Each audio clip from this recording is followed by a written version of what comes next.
As you know, I like to be inspired by daily writings and occurrences. That's a parable in itself, I think. We should always be inspired by and resonant with, react to what's actually going on in our lives. That's the koan itself. You know, our lives are the koan. We are the koan. So this week, there was an article by op-ed piece by David Brooks in the New York Times on Monday. As you probably know, he's a very philosophical, moral type person with reflections along those lines. And that attracted my attention. And then the Zen Page a Day calendar had a couple of days worth of things that fit in with this kind of reflection. His article, David Brooks, is called "The Difference Between Joy and Happiness." Now, I think you could probably give a teisho on that. I mean, you kind of see where he's going with this. Joy is that very deep connection with reality itself, you know, that's deeply spiritual. Whereas happiness can, according to him here, can be more superficial. It doesn't always jibe with the way the terms have been used necessarily in tradition, particularly the Christian tradition. For example, Thomas Aquinas speaks about joy, you know, in the broadest possible sense. Anytime you have what you desire. I mean, it sounds very dangerous in Buddhism, having what you desire. But the idea being that, you know, you are, you know, everything you need or want is there, you know, on a deeper level. But he also uses it in that more superficial sense of the passion of joy that we feel any time that, wow, I have my ice cream cone, you know. But obviously, it has a much deeper sense of reality itself when we're most resonant with that, apart from any of our, you know, preferences or desires of whether we have or what we don't. And of course, that brings us to the noble truths, which we'll be coming back to in a minute. But also the notion of happiness. Now, this is the way he uses it. Happiness usually involves a victory for the self. Joy tends to involve the transcendence of self. Happiness comes from accomplishments. Joy comes when your heart is in another. Joy comes after years of changing diapers, blah, blah, blah. Yes. Joy is the present that life gives you as you give away your gifts. Mm-hmm. The core point is that happiness is good, but joy is better. Now, happiness, you know, beatitude, you know, that word in Christian philosophy. St. Thomas Aquinas has the whole first part of the second part of his Summa is about in what does beatitude consist, and he says true happiness, and that's what we're talking about here, in that deeper sense. Does not consist in, you know, external things or accomplishments or any of these things that he's calling happiness here. But ultimately, of course, in a theistic sense, God, we would say reality itself, you know, the way things are. Now, when you have the Beatitudes, you know, these are the things that make you deeply happy in the sense of joyful that we're talking about here, when you're most aligned with reality. That's why the Beatitudes are the Beatitudes, you know, the 8 Beatitudes, you know, which most people have no idea how to access, you know, because it's on that level. But there have been complaints that some of the translations said, happy are the pure of heart, happy are the poor in spirit, happy are the merciful, rather than saying, blessed are the merciful and blessed are the pure in heart. Because, as they would say, as they do say, you're not necessarily happy when you do this. Well, why not? Again, happiness in the deeper sense here, you know. This comes into the old philosophical discussion, going all the way back to Aristotle, about where does true happiness, true beatitude, what he means by joy, in what does it consist? Where can it be found? Are we looking for happiness? Is happiness what it's all about? Or is it deontology? Is it duty? Happiness or duty? What should you be looking for? And I mean, of course, if you're looking for happiness, you're not going to find it. It has to be, you know, in the actual living in consonance and resonance with reality. But happiness is what we're made for, says Aristotle and says St. Thomas Aquinas. That is the right approach. We are looking for that fullness of being, which is by nature joy. Mm-hmm. That's the way things are. That's the Dharma. That's the Buddha. That's the way things are. Those who say, no, we have to be blessed instead of happy, and we have to do our duty in the deontological Kantian stuff, Immanuel Kant, you can't get very far with that. I think the problem there is that you think, well, duty is something that's not necessarily going to bring us joy. But if you realize duty is just what's in conformity with reality. That's the Dharma, what reality is. And if you're in conformity with that, that's happiness. And you experience it as such. It's not just supposed to make you happy. It actually does. That's deep joy in his sense here. And if it doesn't, well then the duty involved, who's imposing this and who's presenting this as duty? If you think you have a duty to go fight in a war or a duty to do something which culture or politics requires of you, it may not be in conformity at all with Dharma and the way things are. So if you're going to just do your duty in that sense, well, of course that's not going to make you happy. It better not. So we do have to be sure that the duty we're doing is according to the Dharma and will therefore make us happy. And if it doesn't make us happy, then it's not real. Duty, again, joy in the sense, beatitude in St. Thomas's sense. So the whole point is, and I'll come back to this, when you are fully in conformity with the real, that's joy. That's true happiness. And it's right there, accessible. But how do we get there? How is it accessible? How do we get to be in conformity with it? And he suggests a very important point in the second part of the article. He says, we have to have transparency. We have to, love is attentive. You have to be vulnerable. Right. Has to be transparent and therefore vulnerable. It's important in our cruel time, he says, to stick with emotional honesty, even when people take advantage of your vulnerability to inflict pain. Vulnerability is the only means we have to build relationships, and relationships are the only means we have to experience joy. Now that's very wise and really important. You have to be vulnerable to reality. It's the only way you can make a relationship, and relationships are the only way we can experience joy. Now you were related to, well, Buddhism would say everything. None of us has a separate, isolated self. We're all interconnected. Where there's no self, we're all interconnected. So we're all in relationship by nature, so to speak. But we can't live that, or open ourselves to that, or enjoy that, or be made blessed and happy by it unless we're vulnerable, unless we let that work on us, unless we realize the full dimension of who we really are, which is to be totally related to the whole cosmos, to things, to animals, to other people, to the ultimate reality, however we imagine it or call it, or whatever we want to call it, Buddha, Christ. That's what we need to do. And I've seen a number of people never make any progress in their spiritual lives because whatever trauma or fear they have in their being, they can't be vulnerable. They've been wounded, and so they close off. You'll never be happy if you do that. You might feel protected, but you'll be miserable. Well, I'll be miserable if I'm vulnerable. Well, you might get hurt, but that can also be a gateway to wisdom. Who knows?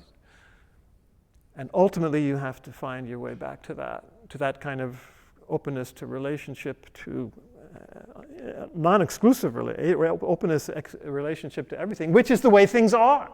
That's who we are. That's the way reality is. In Christianity, we speak of it in terms of the Trinity. The Trinity is a relationship.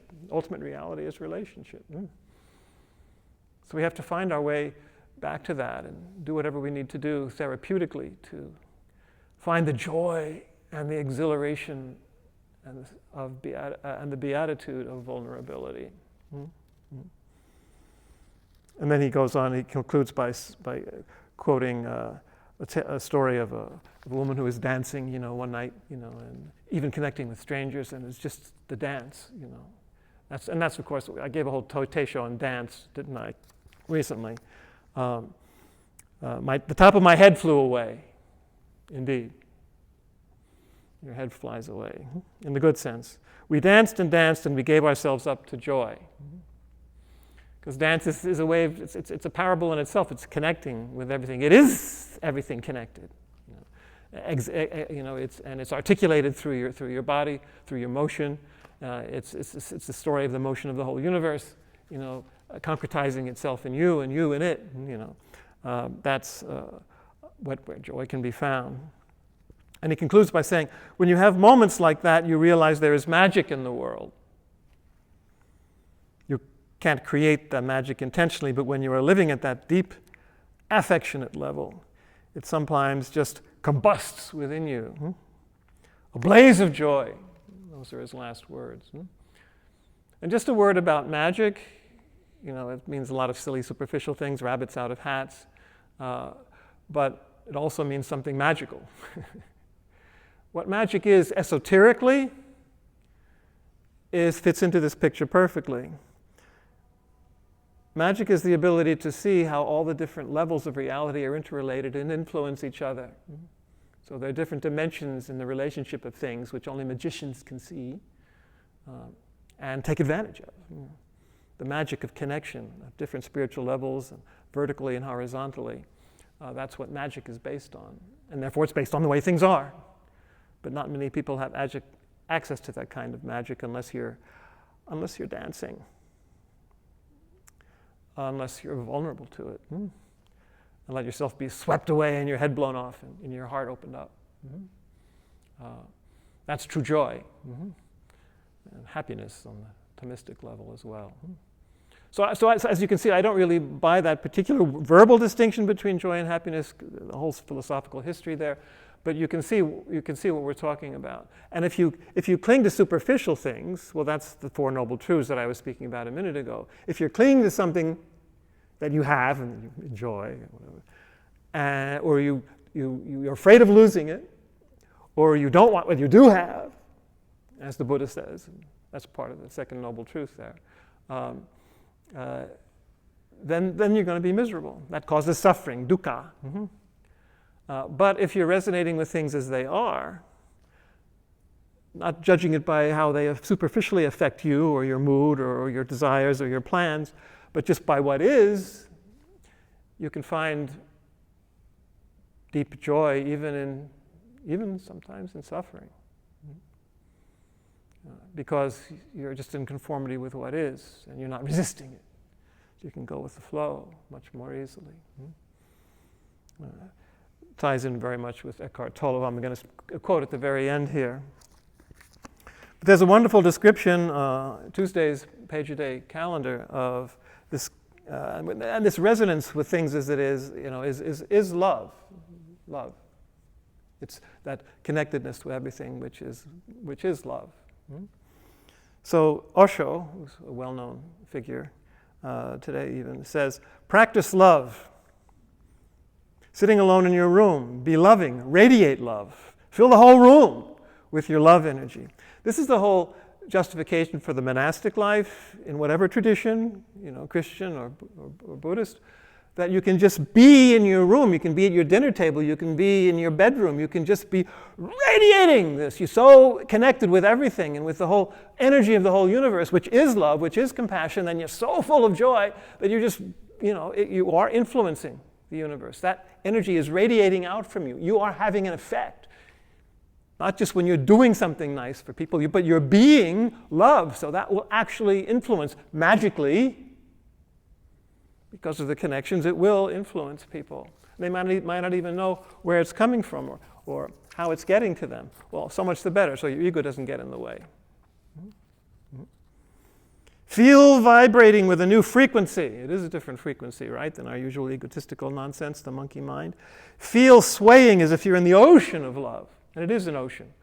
That's an image that mystics in both Buddhist and Christian traditions use for the whole of reality, the ocean of being, the ocean of love. Create vibrations of love energy around you, and you will start feeling immediately that something is happening. Something in your aura is changing, which is true if you want to use that language. Something around your body is changing. A warmth is arising. I forgive this expression, warmth like a deep orgasm. Just as there's inner breath as well as external breath, and inner circulation as well as blood circulation, and there's also that intense feeling of aliveness and depth, which is characteristic of sexual, experience, but there's an inner reality to that too. It goes way beyond it. It's pretty much what the tantric practitioners access. But the point is, this is so much more joyful and satisfying and engaging and lasting, Those are just parables, foretastes, of what this our full reality can be right now and all the time. You are becoming more alive. Something like sleep is disappearing, wake up. We talked about that recently. Something like awareness is arising. Sway into this ocean. Dance, sing, and let your whole room be filled with love. So there he is, dancing and singing again. Dancing and singing in themselves are a way of accessing this. But everything we do and everything we experience should be a dance and should be a song. Like a couple of those koans where they're bringing in the lunch and they're dancing around. And it means the whole of life is a dance. The whole of life is lunch. The whole life is nourishing. If we open ourselves to experiencing that. And just today, from Hakuin, the great Japanese Zen teacher from the 17th century, your singing and dancing is none other than the voice of Dharma. There you go. And he doesn't just mean you're singing and dancing, singing in the shower, and dancing around your kitchen table. That too. You won't be able to restrain yourself. But everything you do will be singing and dancing. Everything, including your job. And certainly your practice, I hope. So let me conclude with a couple of quick quotes from Eckhart Tolle, who's this book of A New Earth. He speaks about this. There are three words that convey the secret of the art of living, the secret of all success and happiness, in the deeper sense here. One with life. One with life.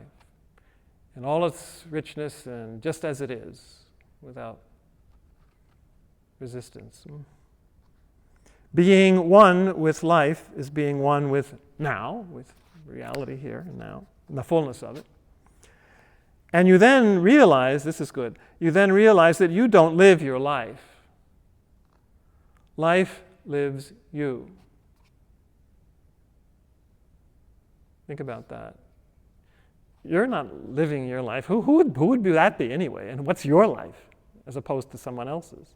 No, life, the whole thing is living you now. You're it. You're receiving it if you're open to it. Life lives you. It's what Richard Rohr says in his Rites of Initiation. He says, life is not about, you. You are about life. Your life. How can you serve it? How can you love it? How can you be it? How can you resonate with it? It's not about you. You're about it. The it. It itself. And he concludes, life is the dancer and you are the dance. So don't think you're the one dancing. Life is dancing you. You're the dance. And finally, on the joy of being, and I've quoted from this section before. The joy of being, which is the only true happiness, so there you get all the terms right there. The joy of being, which is the only true happiness, cannot come to you through any form, possession, achievement, person, or event, all the things that he was talking about as happiness, which need to be transcended. Through anything that happens. That joy cannot come to you. You're already it. How can it come to you? He concludes, it cannot come to you ever. It emanates from the formless dimension within you.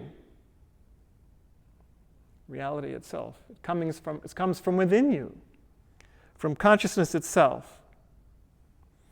Buddha consciousness, Christ consciousness. And thus is one with who you are. So you are a dance of joy, which is why Jesus said to his disciples, you will experience joy, and a joy that no one can take from you. You cannot lose this joy. It cannot come to you, and you cannot lose it because you're it. And I say this to you that my joy may be in you, and your joy may be full.